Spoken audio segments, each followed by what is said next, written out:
क्या आपने कभी सोचा है कि जिस महादेव के एक तीसरे नेत्र के खुलने से पूरा ब्रह्मांड भस्म हो सकता है, वो महादेव किसी के वियोग में साधारण मनुष्यों की तरह बिलख बिलख कर रो सकते हैं।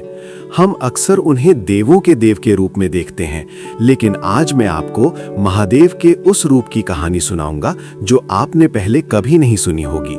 ये कहानी किसी युद्ध की नहीं है, ये कहानी है उस शून्य की जो महादेव के जीवन में तब आया जब उनसे उनकी शक्ति छीन ली गई।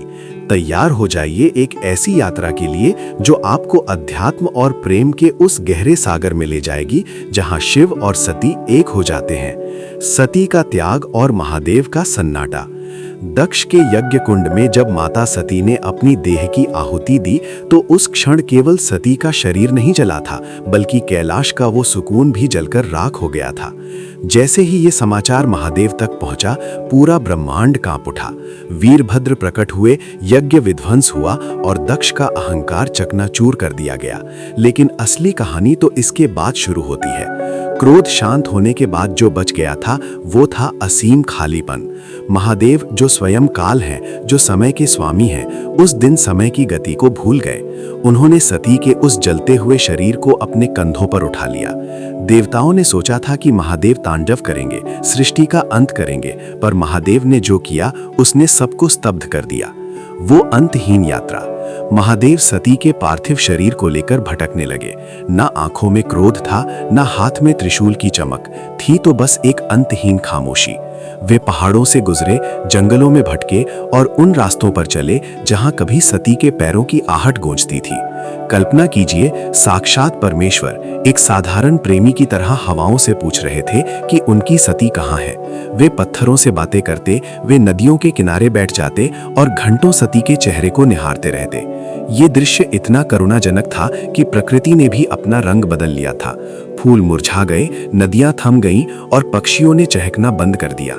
महादेव का ये रूप दुनिया को ये सिखा रहा था कि प्रेम में कोई छोटा या बड़ा नहीं होता। ईश्वर जब प्रेम करता है तो वो मर्यादाओं की हर सीमा को लांघ देता है। विष्णु का सुदर्शन और मोह का अंत। देवता भयभीत थे, यदि महादेव इसी तरह भटकते रहे तो सृष्टि का संतुलन बिगड़ जाएगा। तब भगवान विष्णु ने एक कठोर निर्णय लिया। उन्होंने अपने सुदर्शन चक्र से माता सती के शरीर को हिस्सों में विभाजित करना शुरू किया। जैसे जैसे सती के अंग धरती पर गिरते गए, वहां शक्तिपीठों का निर्माण हुआ।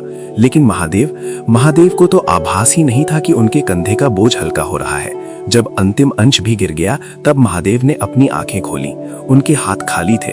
वो एहसास, वो स्पर्श सब जा चुका था। उस क्षण महादेव ने जो किया वो आज के हर मनुष्य के लिए सबसे बड़ी सीख है।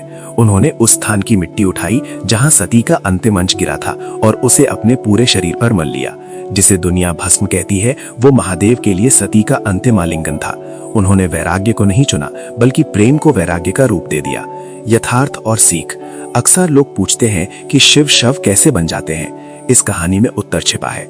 शिव और शक्ति अलग नहीं है। बिना शक्ति के शिव मौन है, स्थिर है, क्रियाहीन है। महादेव का ये दुख हमें बताता है कि जीवन में खोना भी उतना ही सत्य है जितना पाना।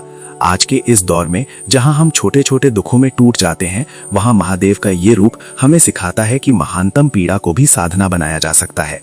उन्होंने सती के जाने के दुख को नष्ट नहीं किया, बल्कि उसे योग और ध्यान में बदल दिया। उन्होंने सिद्ध किया कि सच्चा प्रेमी वो नहीं जो साथ रहे, बल्कि वो है जो बिछड़ने के बाद भी अपने अस्तित्व में दूसरे को जीवित रखे। उपसंहार, शक्तिशाली अंत।